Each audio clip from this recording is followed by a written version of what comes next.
Jalisco, lavadero de dinero. El PRI resucita, los escándalos de Odebrecht en México y además los partidos políticos y cómo se despachan con la cuchara grande rumbo al 2018 en controversia.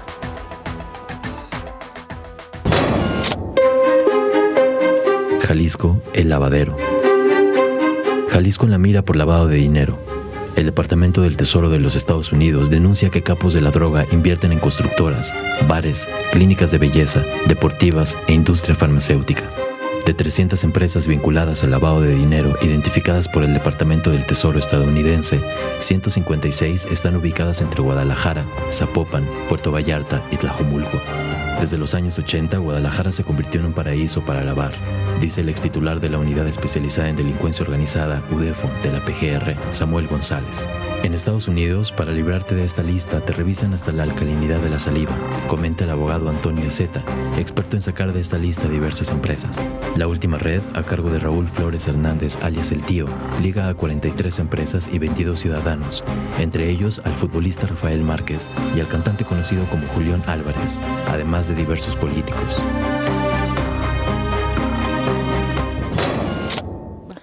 Bueno, y así damos comienzo a este espacio. Muchas gracias por acompañarnos y le invitamos, recuerde, puede participar a través de nuestras redes sociales, @canal 44 TV. Y la pregunta aparece de manera constante, inclusive hay una encuesta que le invitamos a usted a responder, de la cual estaremos dando cuenta un poquito más adelante. Saludo a mis compañeros, primero las damas, Sonia Serrano. ¿Qué tal? Muy buenas noches. ¿No le dijeron a David que había que traer algo rojo? Sí, ¿verdad? Hoy faltaba. El uniforme le falló. El uniforme. Julio Ríos. ¿Qué tal, José Ángel? Saludo a todos. David. Buenas noches al auditorio.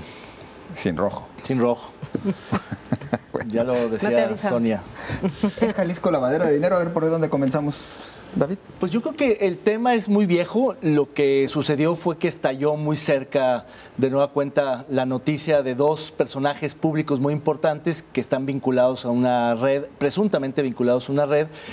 Pero es un tema muy viejo. De hecho, desde los 80 se le denominaba la ciudad de la Pax Narca, de la paz del narcotráfico, porque precisamente aquí decidieron los narcotraficantes de este país asentarse o por lo menos que sus familias vivieran, y eso supuso también empezar a invertir en bienes raíces, en tierra, en negocios y demás, y eso ha estado presente desde hace mucho tiempo. El dato más importante del escándalo de Rafa Márquez y Julián Álvarez no es solamente la vinculación de estos dos personajes públicos, sino el hecho de que las 300 empresas que hoy esta oficina importantísima del Tesoro norteamericano tiene detectadas como empresas u organizaciones que lavan dinero o que están vinculadas al lavado de dinero, la mitad, poco más de la mitad, están en Guadalajara.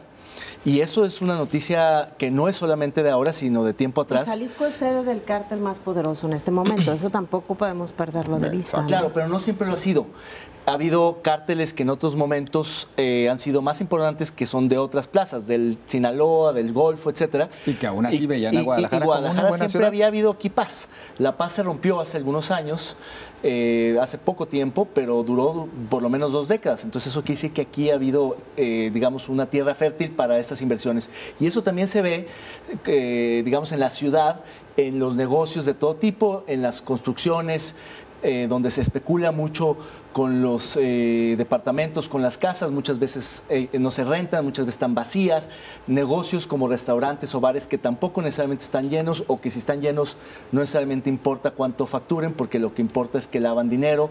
Y en muchos otros, o vemos en los centros comerciales, tiendas de lujo abarrotadas. Muchos de los tapatíos tradicionales se quejan mucho de que en esas tiendas ya no hay conocidos, que hay gente de fuera, que hay gente distinta a los que tradicionalmente venían comprando en ese tipo de establecimientos, y eso lo que vemos es que hay un boom de lavado de dinero y del consumo en torno al lavado de dinero muy fuerte, y lo cual creo que tiene que hacer que el gobierno federal revise las políticas fiscales, tributarias, la parte financiera de la inteligencia en combate al narcotráfico, porque es ahí donde está realmente el gran problema de este país. Pero una sociedad que no puede darse por sorprendida, ¿no, Sonia? Cuando en realidad se les ha permitido arraigarse. Yo cuento mucho una anécdota de un periodista un periodista colombiano que vino a dar un curso, un taller de crónica a Guadalajara, y que en las noches pues salía a conocer la ciudad, y en la última reunión nos dijo: me sorprende mucho que ustedes son una narcosociedad, a diferencia de otros países en donde hay una fuerte presencia del crimen organizado, y él venía de Colombia. Queda muy claro quién es quién, quiénes son los malos y quiénes son los buenos. Incluso los grandes poderosos viven aislados de alguna manera, viven fuera de las ciudades o se esconden, y ustedes no, ustedes en realidad pues van a las mismas escuelas, son sus vecinos, son socios en los negocios, ya lo vimos. Creo que todo esto ha sido un rumor de muchísimos años, no podemos cerrar los ojos a ello. Quizá lo hemos notado más en los últimos años en el tema del boom inmobiliario, en el tema de estos departamentos. Cuando tú dices, ¿quién puede comprar un departamento con esos precios? ¿No? Es prácticamente imposible, y luego ves, pues sí, nadie los compra. La mayor parte de estos edificios están vacíos. ¿Qué está sucediendo? Bueno, pues alguien está invirtiendo sin la necesidad urgente de recuperar este dinero. Y la otra parte es que también hay una fuerte presencia ya de distribución de drogas, es decir, Guadalajara, la zona metropolitana de Guadalajara, está metida por completo en el tema del narcomenudeo en todos los estratos sociales. O sea, tú lo ves desde las zonas más pobres hasta las escuelas, las universidades privadas. El problema lo teníamos aquí, y quizá este asunto de Rafael Márquez y de Julián Álvarez nos pone un poco más a reflexionar, que lo tenemos más cerca o que lo conocemos más de lo que en realidad estábamos dispuestos a asumir, ¿no? Exacto. Y en una sociedad tan conservadora como la tapatía, o bueno, que se jura conservadora aún, justamente llama la atención cómo se permitió que fueran siendo parte. Yo insistiría en este tema, y pues ahora no podemos darnos por escamados, porque inclusive el anterior fiscal era muy claro al decirles a los empresarios, y se molestaban en las reuniones con él, cuando les decía, pues ¿de qué se asustan? Ustedes los aceptaron, ustedes los recibieron en sus clubes sociales, ustedes los hicieron sus amigos y sus socios, pues ahora tampoco se den por escamados.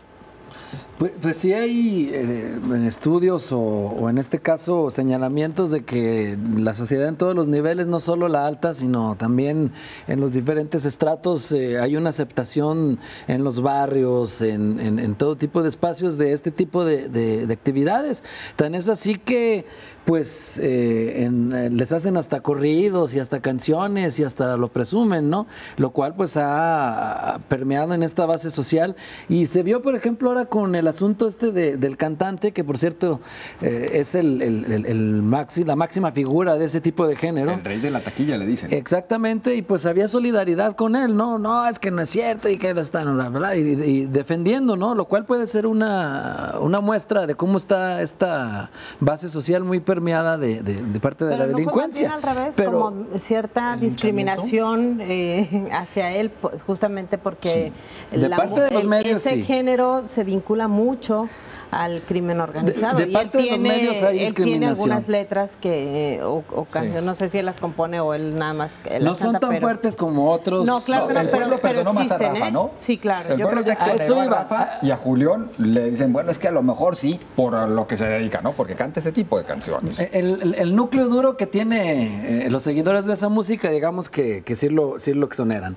Pero todo el resto, los medios de comunicación, yo creo y que toda más bien muchas de las personas que escuchan esa música y que les gusta toleran más ¿qué es lo que decía José Ángel de la aceptación? Sí, exactamente. Y si hay discriminación porque el pensamiento que generalizado es, ¿saben qué? El futbolista no sabía, el futbolista fue porque sus managers entraron y él ni sabía, ni siquiera sabe cuánto dinero tiene, y es lo que la mayoría comenta. Y en caso del cantante, pues sí se van y dicen, seguramente sabía porque esa música. Claro que hay discriminación, Claro que hay discriminación en ese tipo de apreciaciones. Yo creo que, digamos, el problema problema de lavado de dinero se está combatiendo en la manifestación de violencia, en la parte creo que equivocada, y eso ya se ha discutido mucho en este país, que la estrategia de combate al narcotráfico está atacando los efectos y no las causas. Y si queremos irnos a las causas, a lo que ya comentamos aquí, de que México no solo es un país de tránsito y de tráfico de drogas, sino es un país de producción de drogas y ahora un país altamente consumidor de drogas, hacemos las tres cosas, poco a poco fuimos metiéndonos a toda la cadena, tendríamos que estar mucho más atentos a la parte financiera y fiscal, porque ya se probó... ¿Qué es lo que hace Estados Unidos? Que es lo más vergonzoso, que Estados Unidos tienen que venir a dar aquí cátedra de inteligencia criminal y hay muchos que han hay muchos que han exonerado a Rafael o le han dado el beneficio de la duda. Puede ser que al final resulte que en efecto no sabía nada, pero el hecho de que esta oficina te incluye en esta lista, pues estos del Tesoro estadounidense no salen sin información. Es decir, hay algo ahí que merece una explicación por lo menos, y que si no fue alguien consciente de los depósitos y de las maniobras financieras que estaban ocurriendo en su entorno y en su fundación, por lo menos fue un descuido gravísimo de que pudiera tener gente tan cercana vinculada al narcotráfico.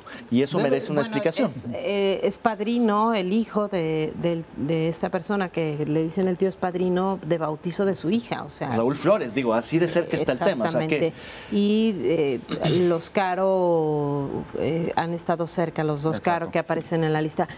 Y además, digo, un detalle que también me parece muy importante en este enredo de lo que somos como sociedad, es que también creemos que no nos toca. Y el problema también del crimen organizado es que está diversificando sus actividades. Es decir, cada que hay un aseguramiento, por ejemplo, de fincas, de vehículos, nos damos cuenta que no es un crimen organizado que gasta su dinero en compra de vehículos, sino que está robándose los vehículos de los jaliscienses y además cada vez usando más violencia. Hay una presencia de armas de fuego tremenda en la ciudad que tiene que ver con las actividades del crimen organizado. El tema del robo de combustible ha violentado mucho más la vida de las comunidades fuera del área metropolitana de Guadalajara, y a esto le sumamos que todos los empleados de niveles bajos del crimen organizado, que son los distribuidores, en momentos de ocio o en momentos en que no hay operaciones, son quienes están cometiendo otros delitos. Entonces, no es un problema que nos está haciendo ajeno a nadie en este estado.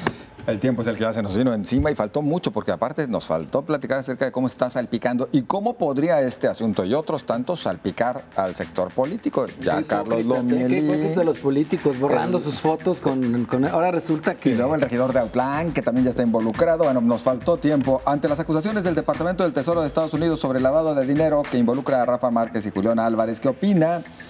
Nos dicen de la siguiente manera: 21% considera que serán culpables. 59% es una distracción, 20% nos comenta serán absueltos. Ojalá. Tenemos que irnos a la pausa, regresamos, vamos a platicar del PRI. ¿De verdad resucita?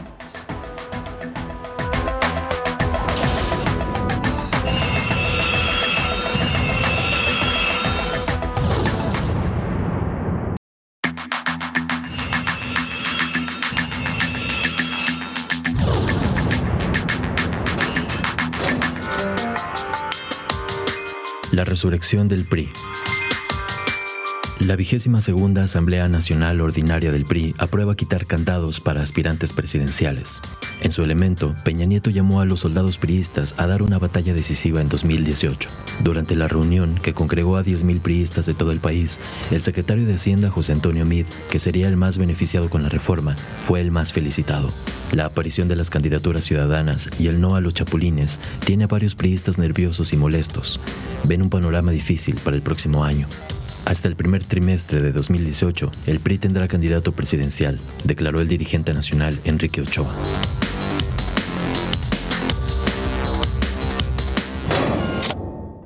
Bueno, entonces, sí resucita el PRI, sí sale triunfante y con posibilidades rumbo al 2018, después de pues esa semana que fueron primeras planas.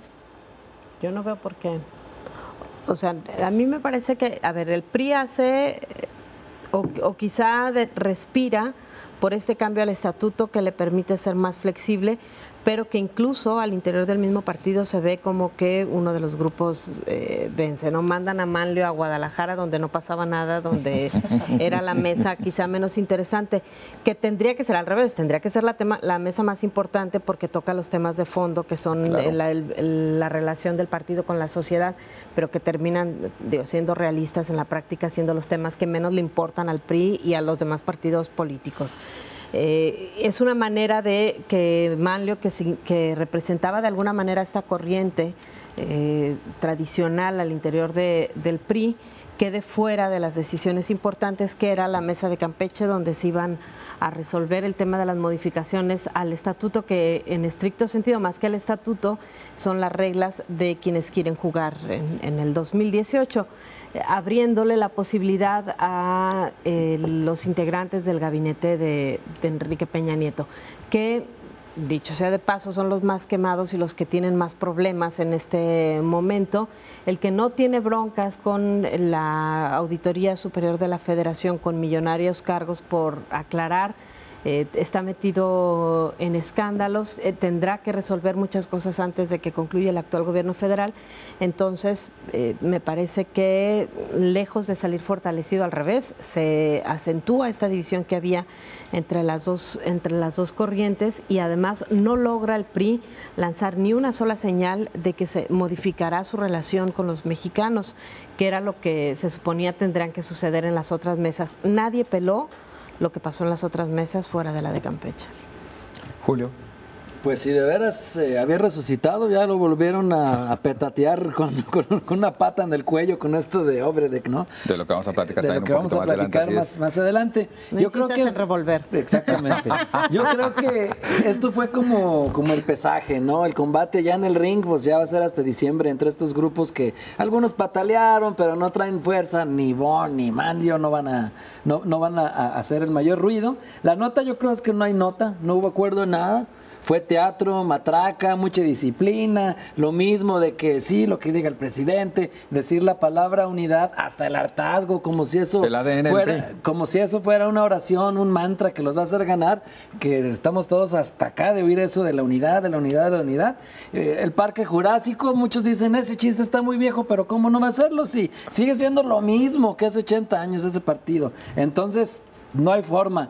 Y pues lo que sí creo yo es que mucho se dijo que la dedicatoria de esta reforma para aceptar a aspirantes que no tuvieran los 10 años de militancia lleva dedicatoria a José Antonio Mid o Meade, o como se pronuncia, porque ya no sabe uno, por el hecho de que sí es cierto, está bien visto por el empresariado, por el PAN, pues es de estos que practican ese credo neoliberal, pero aún así no creo que Meade sea el tapado. Yo creo que esta reforma lleva dedicatoria también para Nuño, porque hay que recordar que a él le fabricaron por ahí un dictamen medio dudoso de que los románticos hablan hasta de narro, ¿no? Exacto, eso ya es mucho. ¿no? Ya están los de la izquierda.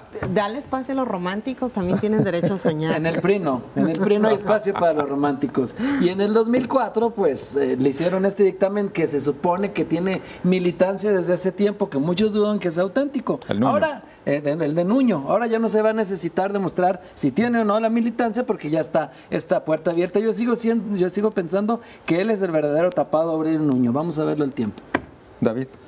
Pues yo creo que el PRI está resolviendo dos temas. Uno interno, que tiene que ver con las tensiones que hay entre los distintos grupos, que son reales, son muy, muy duras, pero que en ese tipo de eventos públicos, en el discurso, hablan de unidad. Ese es el PRI. El PRI se da en corto, en privado, hasta con la cubeta, y en público se abrazan y se toman de las manos y promulgan la unidad. Sin dejar de patearse abajo. Sin dejar de patearse por abajo de la mesa, pero no se ve. Lo interesante de la disciplina priista es que no hay rupturas públicas muy fuertes. Hay a veces algo de tensión, cuando ya de plano está muy fuerte el golpeteo, pero por lo general son muy bien comportados en ese tipo de eventos públicos, pero sí yo creo que hay una operación muy importante para lograr la unidad.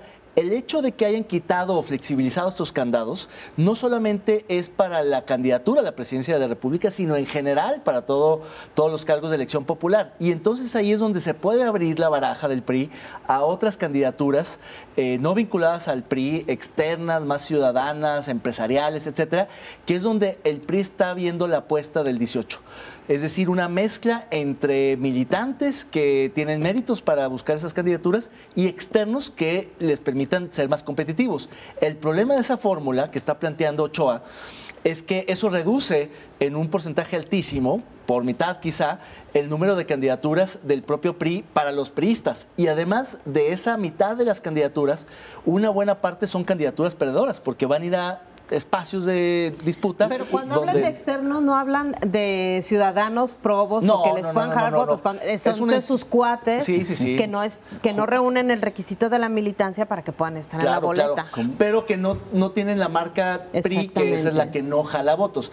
Y el otro tema que está resolviendo el PRI es el de la relación con los otros partidos políticos, donde hay una operación muy importante para dinamitar el Frente Amplio Democrático, para polarizar, digamos, la posición de Andrés Manuel López Obrador, y el PRI se está moviendo por todos lados, precisamente porque después del Edomex, que ciertamente pues lo ganaron y a la mala, pero lo ganaron, pues hoy se antoja que el PRI puede ser competitivo, sobre todo si hay una oposición dividida.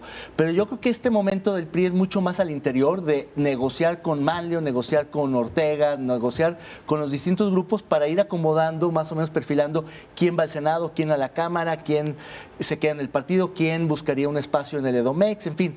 Creo que eso se está, digamos, tratando de acomodar de esa manera, con una clara dedicatoria, en mi opinión, a diferencia de lo que decía Julio, que es para Nuño, yo sí creo que es totalmente para Mid, porque parte de la estrategia que tiene que ver con los otros partidos es porque Mid podría jalar una buena parte del voto centro-derecha, conservador, institucional, tradicional de este país. Como una segunda vuelta, la alianza de facto, pero contra Morena, porque... Como ya ocurrió en el 2006. ¿Cómo vas a conseguir una alianza con el PRI? Con el PRI, ¿cómo que con el PRI? Alianza de facto. Alianza de facto en los hechos. Priistas. No, hay muchos priistas que... Hay priistas que si lo quieren, hay y priistas que se van a ver muy lastimados y que no hay van a... descontento, o sea, porque me refiero a una alianza total. Depende de las fórmulas al Senado, a la Cámara, es decir, los espacios que les den a los Pero con inconformes. el riesgo de perder, van a querer asegurar esas también. Sí, claro. Porque ahí hay descontento, porque la cobija no alcanza, porque también está la paridad de género. Fue lo que le pasó entonces, al PAN, eso le quita a El muchos espacios. para los a varios jóvenes y para los indígenas y todos los... Entonces, ellos se quejan de que no hay por dónde. De las 365 candidaturas en juego federales, puedes otorgar unas 100 a externos para darle frescura al PRI, te quedan 200, 250 y de ahí pues a repartir entre todos los grupos y todos los... Y la lucha va a ser Morena contra PRI en 2018, el Frente Amplio, puro humo. No se va a hacer. ¿Lo ves? No va a lograrse, y en este caso pues el PRI tiene aparato, tiene nómina, tiene programas sociales, compra de votos y aguas, pues maquinaria. El Frente Amplio ya están acordando con Enrique Alfaro en el caso de Jalisco. El Frente Amplio va a morir a la hora de tener que elegir el candidato, como lo hemos dicho. Nadie va a querer en esa hoguera de vanidades ceder. Fíjense que de Mid yo creía, y todavía trato de creer, que más bien le tenían apartado el Banco de México, y sin embargo viéndolo en sus redes sociales ya ahora, cuando lo vemos subir caminando por el centro de la Ciudad de México con mi esposa después de trabajar y cosas por el estilo, ya comienzo a creer que sí piensa como candidato. Sí, se está placeando. El corazón late para todos, ¿no? Eso no tiene nada que ver. ¿Tú crees que no le emocione? Pero bueno, señal que aceptan que la caballada está muy flaca, Bueno, muy flaca. ya que estamos hablando del PRI, a ver, el gobernador Aristóteles Sandoval, en todo este contexto, y ahora que se habla de que sí se va a México y ya está el presidente del PRI en Jalisco, dice que existe esta posibilidad. Eso fue lo extraño, que ha sido un rumor de los últimos días, aunque ya de tiempo atrás, pero el hecho de que el presidente estatal del PRI, Héctor Pizano, lo haya tuiteado, a mí me hace pensar que está autorizado ese tuit. No creo que simplemente haya contribuido a la especulación. Y ahora la pregunta es, ¿a qué se va o si le conviene irse? Porque pues, el gobernador le queda 1 año y medio, no veo a qué posición claramente. Se rumora que a la Secretaría de Comunicaciones y Transportes, que es el ministerio pues, más debilitado hoy del Gabinete Federal, porque es donde ocurrió esta tragedia del socavón, y entonces no me parece que sea esa posición en particular un premio o un reconocimiento, aunque quizá estén buscando la Sedesol, la Secretaría de Desarrollo Social, que sería mucho más interesante, aunque ahí Miranda, pues aunque ha sido muy criticado, pues dio resultados a la mala, de nueva cuenta, pero dio resultados en el Estado de México. Entonces es un tema totalmente especulativo, pero con bastantes fundamentos. Tenemos que ir rapidísimo a sus opiniones. Vamos a ellas y esperemos alcanzar también aquí a dar algún remate sobre este tema del gobernador. El PRI se prepara para las elecciones de 2018. ¿Quién cree usted que sea el candidato? Vámonos a los comentarios que nos hacen llegar a través de @canal44tv. Luis Padilla Velázquez, ni un voto al PRI. Bueno, no quiso opinar de quién será el candidato, simplemente ni un voto al PRI. Lucy Pérez, ni ellos saben. Y suelta la carcajada, Lucy Pérez, gracias. Y tenemos Peña más cuentas. no dio lectura. Peña no dio lectura todavía, ¿eh? O sea, aunque digan ¿Es que no sabe leer o qué? ¿No está dando color? no, nomás la Biblia, ¿verdad? No dio color, no dio color. No se decantó. Vamos a la pausa.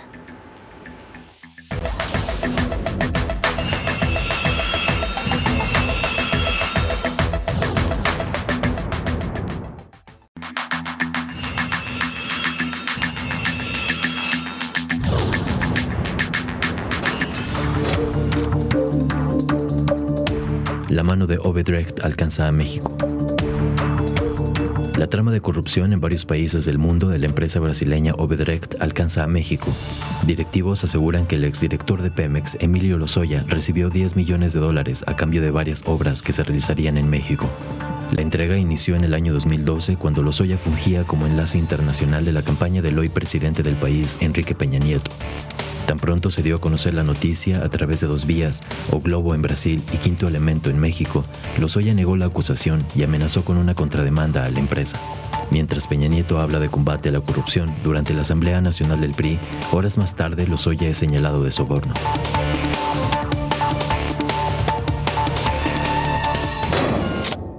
Julio está desesperado desde el anterior bloque en decir que justamente muy poquito le duró el gusto al PRI. No desesperado, pero... Odebrecht le dio el traste. Es una realidad que ya es uno tras otro de escándalos, ¿no? Y con esto del gobierno federal. Esto es sin duda una prueba de fuego para la PGR, para ver si es cierto que hay esa independencia que debe tener una autoridad que procura justicia, porque no son supositorios, ¿eh? Hay datos concretos en estas de cuentas bancarias, de cantidades, en estas declaraciones y luego ya en algunas... Son suposiciones, como lo quieren decir. Los altos de Jalisco. No, simplemente es el argot, digámoslo así.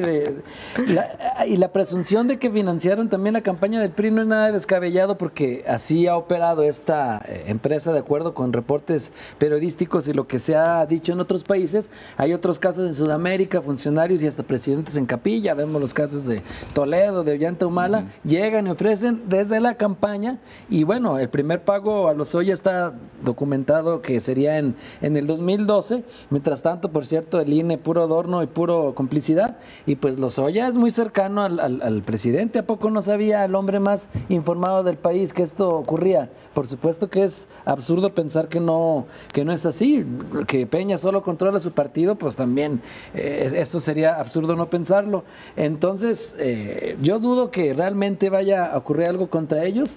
Y lo que también preocupa es el mensaje de que no solo hay mucha corrupción en México, sino que cuando se descubre, no se castiga y a veces hasta se encubre y hasta se premia. Yo creo que el PRI, después de su asamblea y de sus mesas temáticas, entre las cuales una fue dedicada al tema de anticorrupción y transparencia y rendición de cuentas, está obligadísimo a hacer algo con esta papa caliente, con este caso. Y sobre todo porque además Lozoya había salido desde tiempo atrás de Pemex, acusado no solo de una gestión abusiva, hay que recordar los viajes en helicóptero y las comidas y los gastos suntuosos, sino de una pésima gestión como director general de Pemex, que tomó decisiones muy equivocadas y que llevaron a su salida precipitada de Pemex. Esto está ya 1 año y medio después. Es decir, Lozoya ya tenía señalamientos de mala gestión, de abuso, de despilfarro, etcétera. Y con esto, bueno, pues creo que el PRI y el gobierno federal pues tendrán que sacrificar a Lozoya, y eso supone que, entiendo, ya lo llamó a cuentas a que dé una declaración la Procuraduría General de la República. Y esto de comprobarse, pues tendría que llevarlo a la cárcel, porque si no, como ya lo decías claramente, la corrupción queda en impunidad. Y frente al 18, entonces, este es un caso muy fuerte. Para ti, el PRI sí va a sacrificar a Lozoya.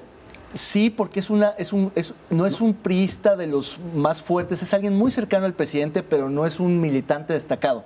Y es alguien que digamos que entre muchos priistas hoy les representa justamente todo lo que les ha dado como pero partido. ¿No estará blindado porque sabe demasiado? Pues también depende. Duarte. A ver, Pues sí. a mí me parece, aquí hay algo que podría ser una diferencia con respecto a otros asuntos de corrupción que se han generado, que es la fuente de la información. Es decir, no estamos hablando de información que surge de una investigación hecha por autoridades mexicanas, sino por una autoridad en otro país y que además está documentada no solamente con las declaraciones que bajo protección o con el atractivo de de una sanción menos severa hacen los involucrados en el caso de Odebrecht, sino con documentos y datos que ellos aportan desde los días de las reuniones, que eso después cuando lo cruces con las bitácoras, exactamente, que eso te da la posibilidad de decir, él fue a visitar al presidente, bueno, pues checas las bitácoras de los libros de la presidencia y ahí va a estar registrado, bueno, están las fotografías que borraron, están los depósitos en las cuentas bancarias y lo que sigue después de eso es que organismos internacionales relacionados con las investigaciones pidan que se le dé seguimiento al destino que se le dio a ese dinero y es en donde va a estar el problema. Y la otra parte es la que tiene que ver con la investigación periodística, que no es un asunto de filtraciones como pasa muchas veces. Esto que es uno de los trabajos o de los esfuerzos periodísticos más serios del mundo y de la historia del periodismo, que es una agrupación de periodistas del mundo trabajando de manera conjunta en lazos virtuales, solicitando documentos, teniendo acceso a documentos oficiales y posteriormente trabajándolos formalmente con asesorías jurídicas y con respaldo de instituciones como Conectas o como los laboratorios de periodismo que están tratando justamente de frenar todos estos casos de corrupción que hay en el mundo. Entonces no estamos hablando de cualquier tontería o de cualquier investigación que luego ellos pueden desacreditar como ha tratado de hacer solamente con declaraciones Lozoya, ¿no? Claro, lo interesante es que detrás de la investigación está, por ejemplo, la Fundación Open Society de Soros, que es un multimillonario que ha dedicado buena parte de su fortuna como un filántropo de todos los temas de gobierno abierto, periodismo crítico, a sociedad abierta, etcétera, y que gracias a ese tipo de financiamiento tienen la independencia necesaria este tipo de periodistas que se conectan globalmente para atacar problemas que son globales y complejísimos, porque la triangulación y las maniobras financieras de Lozoya son muy sofisticados. Lozoya en la investigación de Brasil no tiene sentido, pero si lo aterrizas a México, entonces lo haces que se note más, que sea mucho más evidente, que es lo que hacen estos grupos, clasifican, que fue lo que hicieron con Papeles de Panamá. Muchos de los que están participando son los que hacen Papeles de Panamá. ¿Qué hacen? Es un gran documento que por sí solo en todo el mundo no va a ser atractivo, pero si lo empiezas a aterrizar a los involucrados en cada país, entonces sí empiezas a darle validez a esta corrupción mundial. Solamente agregaría un dato que me parece fundamental. Hay que ver qué ha sucedido con el caso Odebrecht en otros países. Lula está sentenciado, sin pisar la cárcel todavía, pero sentenciado a 15 años de prisión. Odebrecht está en la cárcel. Yo creo que lo va a brincar, pero va a ser una cuestión que le va a costar mucho a su equipo. Toledo pisó la cárcel, también salpicado por este tema. En Colombia varios han pisado la cárcel. Ecuador, ¿en qué otro país ha estado? En Venezuela. Es decir, el único que faltaba era México, como lo decíamos fuera del aire. Y por ende, si Peña quiere demostrar que se va en serio contra la corrupción, tiene que sacrificar a los Claro, no puede ser que haya presidentes pisen la cárcel o sean sentenciados y aquí un director general que está acusado con las mismas pruebas por las mismas personas no tenga ninguna repercusión. Sería un altísimo costo porque va a ser un tema recurrente de las campañas. Y no solo él, porque no es la única única pieza del rompecabezas, No. seguramente. Ni siquiera Pero la pieza más importante. creo que va a ser la más alta. No creo que vayan por nadie más, a menos que haya evidencia tan contundente como esta de que fulano... O de que financiaron la campaña y que haya como vincularlo. Pero la campaña sí es muy escandaloso, pero se supone que ahí se gastaron los recursos en la campaña y simplemente queda manchada la campaña Ahí de queda en 2012. presunción. Solo queda en Pero presunción. ¿contra quiénes van a ir? ¿Contra quién van a ir? Yo creo que solamente contra Lozoya. Por lo pronto Lozoya, como Aubry, dice que va a proceder legalmente por difamación. Por difamación. Yo creo que son dos asuntos sumamente, No, sí, completamente claro, son diferentes. Creo que esta amenaza la hace mientras gana tiempo nada más. Yo no creo que tenga salida, insisto, por la manera en que se lleva a cabo la investigación periodística, que es de los esfuerzos más serios y documentados. O sea, a estos periodistas no se les escapa nada. Nada más hay que recordar el trabajo que hizo Alejandra Shanik cuando investigó a Walmart. Walmart destinó millones y millones de dólares a tratar de revisar la investigación que habían hecho en el New Yorker Alejandra y otro periodista. No pudieron, dedicaron meses, no pudieron desacreditar absolutamente nada de los señalamientos y terminaron por decirle al New York Times: públicalo. Así está, que es el trabajo que después les da el Pulitzer. Tienen un oficio en la revisión de documentos y en la validez jurídica de los señalamientos que hacen, que no se les pueden escapar estas cosas. Está Rodríguez Reina y Lizárraga, el de la Casa Blanca. Tienen muchísima experiencia en esto. Muy fuerte, muy fuerte. Y de nueva cuenta, otra vez son los extranjeros, el Tesoro americano o alguien más el que nos viene a decir lo que está realmente ocurriendo acá. Pero ni modo. Odebrecht hunde al PRI. Lo tambalea. Lo pone y está en el PRI, en el gobierno, la decisión de actuar o no. ¿Cuándo llegará la investigación del destino del dinero? O acreditan que se lo gastó Lozoya, como ya empezó a salir en el departamento que compró luego de la elección, y el Dalí y los relojes y todo esto, al contado, o terminamos dándonos cuenta que fue a dar a la campaña. Yo creo que una buena parte terminó en la campaña, Claro. pero la campaña es difusa, no es claro quién se quedó con el dinero. En cambio, el departamento que compró, la casa, los relojes, es muy burdo y muy evidente, y es lo que más irrita socialmente al país, que cuando le saquen estas propiedades y todo cuadre, pues él va a ser el que van a tener que sacrificar. Algunos otros menores, pero tendrá que haber consecuencias. Muy bien. Vamos a algunos de los comentarios de ustedes a través de las redes sociales. Participe, @canal 44 TV. ¿Qué alcance podría tener los señalamientos de soborno del exdirector de Pemex, Emilio Lozoya, por parte de la empresa Odebrecht? Muchas gracias por sus opiniones. Lucy Pérez, participativa, dice pues lo mismo que a la esposa de Duarte. Nada.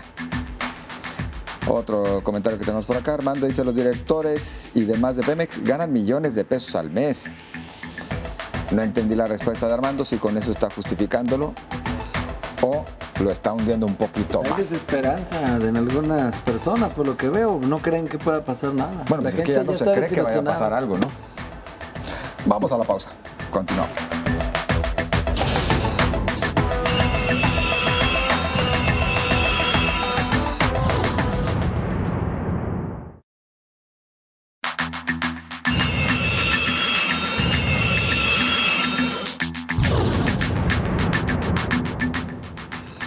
Bueno, regresamos en este cuarto bloque para platicar acerca de cómo se están despachando los partidos políticos rumbo al 2018, es año electoral, y cuánto dinero les va a caer. Pero antes, si nos lo permite, hay una aclaración que te envía, Sonia, el presidente del PRI Jalisco, Héctor Pizano. Así es, acerca de lo que mencionábamos sobre qué dijo con relación al gobernador.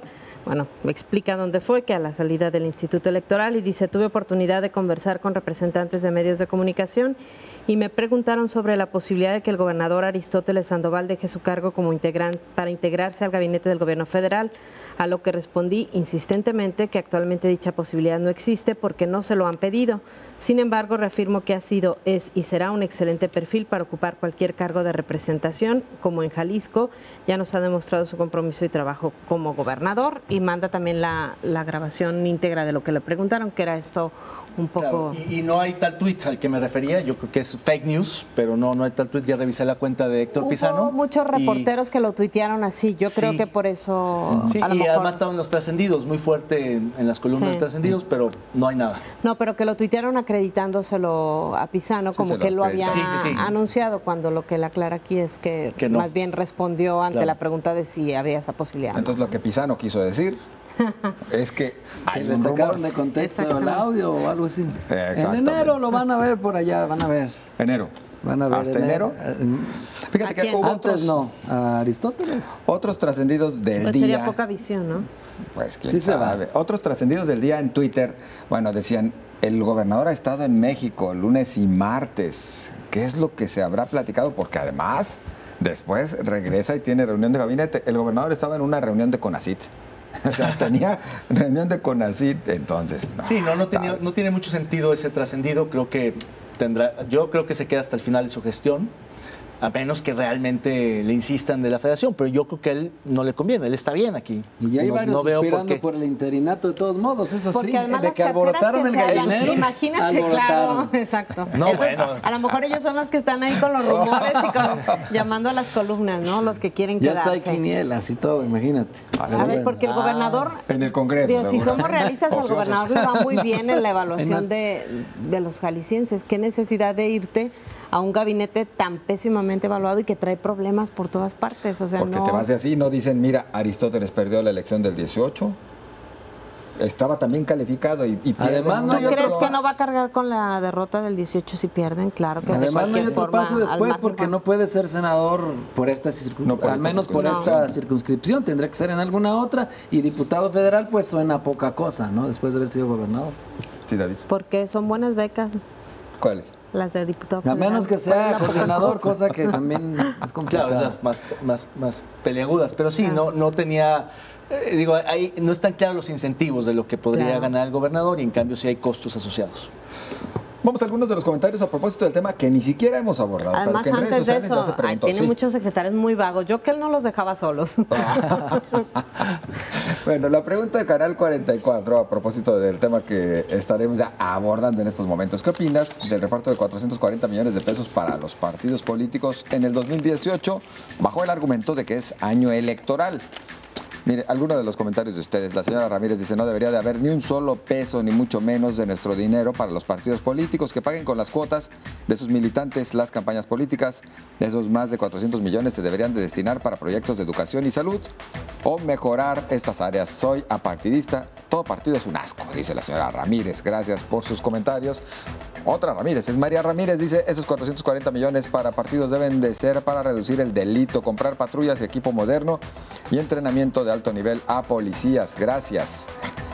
Otro de los comentarios, José Estrada, es una desvergüenza y ofensa a todos los jaliscienses. No sé cómo el gobierno transmite los promos en televisión de yo no nací corrupto. Yo sí creo que los políticos nacieron corruptazos, dice José Estrada. Y Daniel López, no cabe duda que ser político es el mejor negocio, sin dar cuentas a nadie y sin preocuparse por falta de recursos. Es de pena tal financiamiento.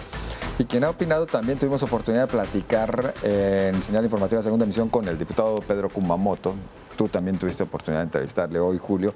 Y pues él dice, bueno, pues de veras, siguen siendo excesos, siguen siendo desvergüenzas estas aportaciones a los partidos, pero pues es lo que les tocaba todavía. Es decir, sin voto no hay dinero, todavía no rige. Es impopular lo que esa aseveración, digamos, no le gusta a la gente porque hay mucha irritación, pero pues sí, será excesivo, pero es legal.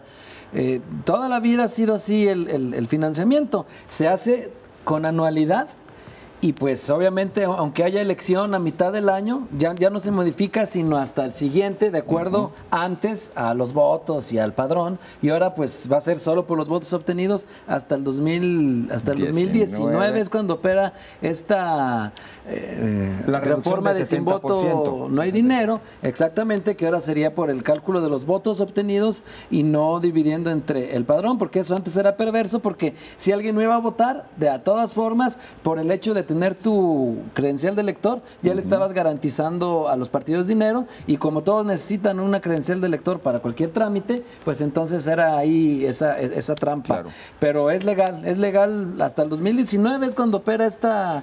Y no va a regir porque hay unos esta reforma, y controversias eso ahí. si la controversia de Morena, de Nueva Alianza y del Verde Y del contra... Verde. Prosperan, claro. Ajá, Si prosperan ante la prosperan, Suprema Corte. la tumban. Pero a ver, lo interesante también es que en el Instituto Instituto Electoral del Estado se dividieron los consejeros. Hubo una mayoría, voto de calidad fue voto de calidad del presidente, la mayoría optó por irse con la fórmula tradicional completa y la otra mitad, o algunos consejeros en minoría, optaron por dividir el año en dos partes, donde en el primer semestre del 18 recibirían el actual financiamiento porque todavía no estaría entrando en vigor la reforma constitucional, y en la segunda mitad, una vez que entrara en vigor, ya habrían... Eso ya no se puede hacer. A ver, sí, eso a no ver, se puede hacer. Mitad de mitad, David, no. ¿cómo se hizo cuando se hizo la reforma de 2009?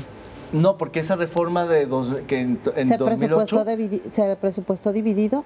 No, porque no se puede hacer eso. Fue un mandato constitucional cuando el presupuesto se había aprobado desde julio, en estas fechas del 2008, la reforma entró en vigor en septiembre-octubre posterior. Pero en cuanto entró en vigor, se hizo la modificación al presupuesto. Claro, en ese sentido... ¿Esta ya entró en vigor? Ya entró en vigor, aunque entre en efecto, o sea, ya se aprobó, entra en efecto a mitad del año que viene. Entonces, el argumento de los consejeros que perdieron la votación es que, como ya se aprobó, podrían presupuestar para el siguiente año la primera mitad con el financiamiento completo y la segunda con el financiamiento reducido. ¿Y esa interpretación es errónea desde tu experiencia? No, es que es interpretativa. Lo que dicen los consejeros que perdieron la votación es que el espíritu de la reforma aprobada en el Congreso local justamente busca reducir el financiamiento y que por tanto ellos están atendiendo eso. En caso contrario de que por razones de una controversia constitucional se caiga la reforma de sin voto no hay dinero, entonces automáticamente el Estado queda obligado a aumentar las prerrogativas y a dejarlas como están. En cambio, ya presupuestado, como acabó siendo aprobado por el Instituto Electoral completo, si la reforma no se cae, si resulta que es constitucional, si la ratifican en la Corte, entonces ya tienes presupuestado el monto máximo, lo cual tampoco quiere decir que no les puedas reducir el financiamiento.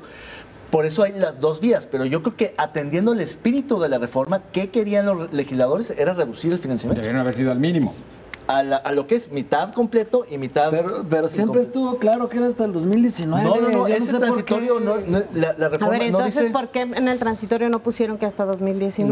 No está en lo del 19. El transitorio ¿No se menciona? No, el transitorio dice que en 2018, una vez que pase el proceso electoral, entra en vigor Entonces, la reforma. El mismo Kumamoto insiste en que es hasta el 19. Y un argumento que daba, no recuerdo si era Beatriz Rangel o Virginia, que era Virginia acerca Gutiérrez, de... ¿no? Entonces, como sí está vigente para impugnarla, para esta acción de inconstitucionalidad que se presentó, y no está vigente para la asignación de recursos. Eso es una contradicción jurídica. Yo lo que creo es que el Instituto Electoral no quiso entrar en conflicto con los partidos y con el dinero, porque le han batallado mucho a que después, cuando no les alcance el dinero, que es todos más los años... Más vale tener que regresar a tener que pedir más. Ese es el principio que rigió la decisión. Ha cubierto el Instituto muchos años, a mí me tocó, y sí, el tema es ese, que cuesta mucho trabajo, pero ciertamente yo creo que la controversia es muy importante que va a pasar, pero sigue siendo ofensivo el monto. O sea, aunque sea... Y los consejeros ni siquiera es tanta bronca de ellos, porque ellos aplican la fórmula. Pero sí es tienen que bronca salir porque nunca les alcanza el dinero. De hecho, Sí. yo veo al presidente siempre hablando de dinero, no habla de nada más que de dinero.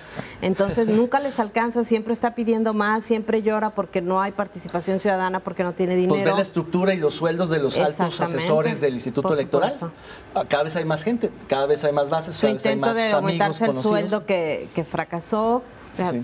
Un montón de excesos que se dan en el instituto que no quieren perder. ¿No estarán chamaqueando a Kuma? Sí, porque él sí yo dice creo que en el sí. 2019, ¿no? Yo creo que o negocia para que trate de salir su propuesta, no sé. Pero sí creo que Fue Kumamoto chamaqueado. creyó que iba en serio y ningún partido va en serio en el tema. Exacto. Sí, ¿Opinan igual? Yo creo que Kumamoto también plantea el 19 porque en el 18 ya se veía perdida y es una manera de darle futuro a esto. Él está esperando, como muchos que estuvimos de acuerdo con la reducción del financiamiento, a ver qué define la Corte.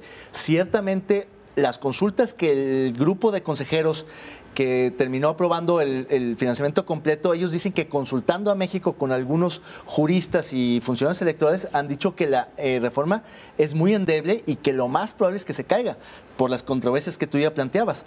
Y la verdad es que aún los que la apoyaron y hasta la subastaron a la baja, tanto el PRI como el MC, en el fondo no quieren reducir el dinero. Lo que pasa es que se vieron obligados a tomar una posición radical e incluso a rebasar la posición de Kumamoto para venderse como austeros, cuando en el fondo lo que están buscando a través de sus operadores es tumbar la reforma. Sí, lo chamaquearon, Ahora, también el gobernador a la hora de asignar recursos, porque el proyecto de presupuesto es un sueño nada más, por lo pronto, ¿no? Sí, es la ilusión no te de los obliga a nada. consejeros.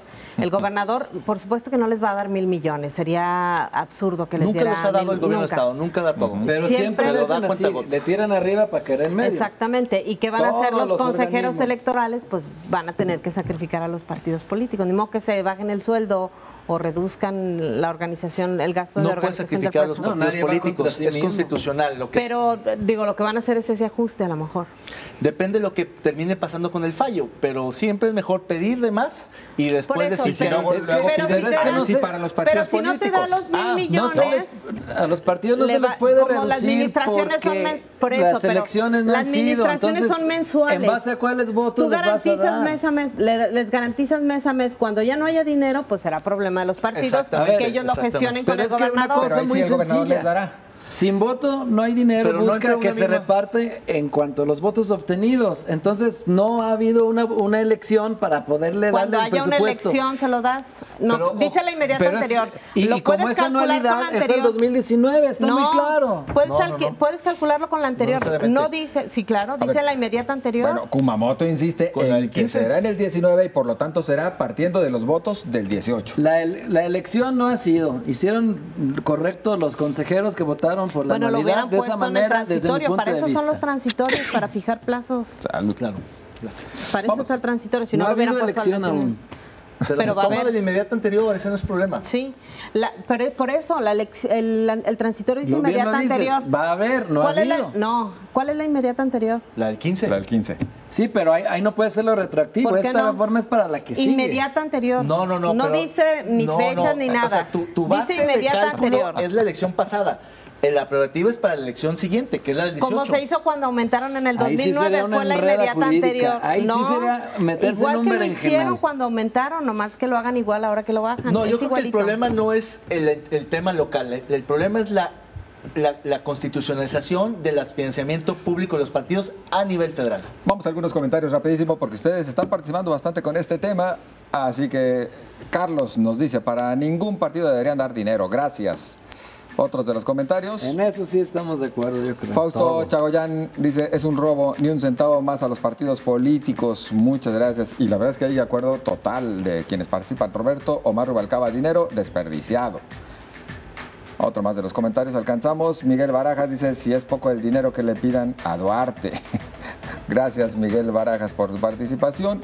José González, buenas noches. La asignación de recursos a los partidos políticos es el resultado de congresos formados por personas que no tienen nada de nacionalistas, corruptos y con muy poca preparación académica. Honrosas excepciones. Desde hace décadas con estos congresos no habrá nunca progreso y los que reciben el dinero son lo máximo del cinismo. Debe existir un perfil de puesto para ocupar estos cargos, estos puestos en el Congreso, estatal o federal, incluyendo la presidencia. Ya ven, si al que pongan sigue siendo un títere, ¿qué podemos esperar? Con el voto no cambiará.